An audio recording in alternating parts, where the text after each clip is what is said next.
जय श्री कृष्णा दोस्तों। मैं आपको आज शनि प्रदोष व्रत की कथा सुनाने जा रही हूँ। उससे पहले आपको कुछ बता देते हैं इस व्रत के बारे में। भगवान शिव और शनिवार का दिन शनिदेव को समर्पित है। मानता है कि शनि प्रदोष व्रत में भगवान शिव, माता पार्वती व शनिदेव की पूजा करने से जीवन में सुख समृद्धि आती है, परेशानियों से छुटकारा मिलता है। शनि प्रदोष व्रत के दिन शिव पूजन के समय व्रत कथा का पाठ अवश्य करना चाहिए। गंगाचार्य ने कहा है, हे महामते, आपने शिव शंकर प्रसन्नता हेतु समस्त प्रदोष व्रतों का वर्णन किया है। अब हम शनि प्रदोष विधि सुनने की इच्छा रखते हैं, सो आप कृपा करके सुनाइए। तब सूत जी बोले, हे ऋषि, निश्चय रूप से आपका शिव पार्वती के चरणों में अत्यंत प्रेम है। मैं आपको शनि त्रयोदशी व्रत की विधि बतलाता हूँ, सो ध्यान से सुने। शनि प्रदोष व्रत की कथा। एक निर्धन ब्राह्मण की स्त्री दरिद्रता से दुखी हो सांडिल्य ऋषि के पास जाकर बोली, हे महामुने, मैं अत्यंत दुखी हूँ, दुख निवारण का उपाय बतलाइए। मेरे दोनों पुत्र आपकी शरण में हैं। मेरे ज्येष्ठ पुत्र का नाम धर्म है, जो कि एक राजपुत्र है, और लघु पुत्री का नाम सुचिव्रत है। अतः हम दरिद्र हैं, आप ही हमारा उद्धार कर सकते हैं। इतनी बात सुनकर ऋषि ने शिव प्रदोष व्रत करने को कहा। तीनों प्राणी प्रदोष व्रत करने लगे। कुछ समय पश्चात प्रदोष व्रत आया। तब तीनों ने व्रत का संकल्प लिया। छोटा लड़का, जिसका नाम सुचिव्रत था, एक तालाब पर स्नान करने को गया तो उसे मार्ग में स्वर्ण कलश धन से भरपूर मिला। उसे लेकर वह घर आया। प्रसन्न हो माता से कहा कि माँ, मुझे ये धन मार्ग में प्राप्त हुआ है। माता ने धन देखकर शिव महिमा का वर्णन किया। राजपुत्र को अपने पास बुलाकर बोली, देखो पुत्र, यह धन हमें शिव जी की कृपा से प्राप्त हुआ है, अतः प्रसाद के रूप में दोनों पुत्र आधा आधा बांट लो। माता का वचन सुन राजपुत्र ने शिव पार्वती का ध्यान किया और बोला, पूज्य, यह धन आपके पुत्र का है। माँ, मैं इसका अधिकारी नहीं हूँ। मुझे शंकर भगवान और माता पार्वती जब देंगे तब लूंगा। इतना कहकर वह राजपुत्र शंकर जी की पूजा में लग गया। एक दिन दोनों भाइयों का प्रदेश भ्रमण का विचार हुआ। वहाँ उन्होंने अनेक गंधर्व कन्याओं को घृणा करते हुए देखा। उन्हें देख सुचिव्रत ने कहा, भैया, अब हमें इससे आगे नहीं जाना।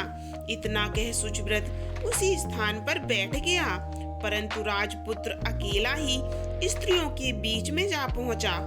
वहाँ एक स्त्री अति सुंदरी राजकुमार को देखकर मोहित हो गई और राजपुत्र के पास पहुंचकर कहने लगी, हे सखियों, इस वन के समीप ही जो दूसरा वन है, तुम वहाँ जाकर देखो। भांति भांति के पुष्प खिले हैं, बड़ा सुहावना समय है, उसकी शोभा देखकर आओ।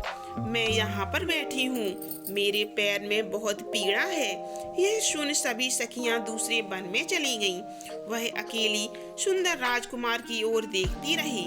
इधर राजकुमार भी कामुक दृष्टि से निहारने लगा। युवती बोली, आप कहाँ रहते हैं? वन में कैसे पधारे? किस राजा के पुत्र हैं? क्या नाम है? राजकुमार बोला, मैं विदर्भ नरेश का पुत्र हूँ। अपना परिचय आप दीजिए। युवती बोली, मैं विद्रुविक नाम गंधर्व की पुत्री हूँ। मेरा नाम अंशुमति है। मैंने आपकी मन स्थिति को जान लिया है कि आप मुझ पर मोहित हैं। विधाता ने हमारा तुम्हारा संयोग मिलाया है। युवती ने मोतियों का हार राजकुमार के गले में डाल दिया।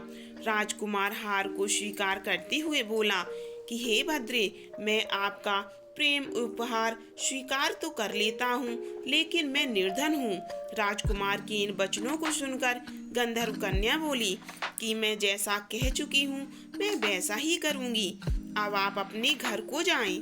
इतना कहकर वह गंधर्व कन्या सखियों से जा मिली।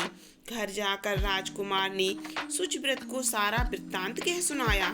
जब तीसरा दिन आया, वह राजकुमार शुचिव्रत को लेकर उसी वन में जा पहुंचा। वहीं गंधर्वराज अपनी कन्या को लेकर आ पहुंचा। इन दोनों राजकुमारों को देख आसन दे कहा कि मैं कैलाश पर गया था।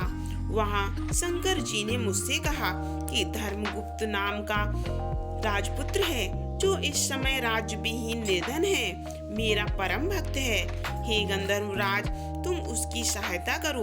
मैं महादेव की आज्ञा से इस कन्या को आपके पास लाया हूँ। आप इसका निर्वाह करें। मैं आपकी सहायता कर आपको राजगद्दी पर बैठा दूंगा। इस प्रकार गंधर्वराज ने कन्या का विधिवत विवाह कर दिया। विशेष धन और सुंदर गंधर्व कन्या को पाकर राजपुत्र अति प्रसन्न हुआ।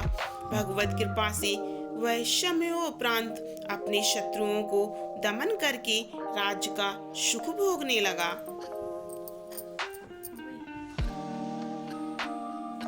आज की शनि प्रदोष व्रत की कथा यहीं पर समाप्त होती है।